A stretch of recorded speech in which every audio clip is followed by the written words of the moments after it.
আসসালামু আলাইকুম viewers, welcome back to my another new video. আজ আমরা চমৎকার স্ট্রাকচার ক্লাস নিয়ে আলোচনা করব। Okay viewers, let's get started. কোন মেয়েটা তোমার পছন্দ? কোন মুভিগুলো সে দেখে? কোন গ্রামে তারা থাকে? কোন মসজিদে আগে নামাজ পড়ানো হয়? আমরা প্রতিদিন এই ধরনের বাক্যগুলো বলে থাকি। তাহলে চলো দেখে নিই ইংরেজি স্ট্রাকচার ব্যবহার করে কিভাবে বলবো। এবার আমরা দেখে নেব স্ট্রাকচারটি। হুইচ অথবা in which plus noun plus helping verb plus subject plus V1। কোনটা অথবা কোন স্থানে অর্থে প্রশ্ন করার জন্য এই স্ট্রাকচারটি ব্যবহার করব। এবার আমরা কয়েকটি এক্সাম্পল দেখে নেব। কোন মেয়েটা তোমার পছন্দ? Which girl do you like? এখানে হুইচ গার্ল মানে কোন মেয়েটা, ইউ মানে তুমি, লাইক মানে পছন্দ করা। আবার ইউ সেকেন্ড পারসন হওয়ায় হেল্পিং ভার্ব ডু ব্যবহার করা হয়েছে। Which girl do you like মানে কোন মেয়েটা তোমার পছন্দ। পরেরটা, কোন মুভিগুলো সে দেখে? Which movies does she watch?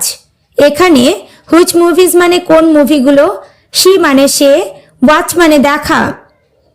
She third person singular number হওয়ায় ডাজ ব্যবহার করা হয়েছে। Which movies does she watch মানে কোন মুভিগুলো সে দেখে। নেক্সট, কোন গ্রামে তারা থাকে? In which village do they live? এখানে ইন হুইচ ভিলেজ মানে কোন গ্রামে, দে মানে তারা, লিভ মানে থাকা। In which village do they live মানে কোন গ্রামে তারা থাকে। কোন মসজিদে আগে নামাজ পড়ানো হয়? In which mosque is the prayer performed before? এখানে ইন হুইচ মস্ক মানে কোন মসজিদে, দ্য প্রেয়ার মানে নামাজ, পারফর্মড মানে পড়ানো হয়। বাক্যটি প্যাসিভে রয়েছে। In which mosque is the prayer performed before মানে কোন মসজিদে আগে নামাজ পড়ানো হয়। আশা করি তোমরা স্ট্রাকচার ক্লাসটি ভালোভাবে বুঝতে পেরেছো। তাহলে কোন ছেলেটা এখানে কাজ করে?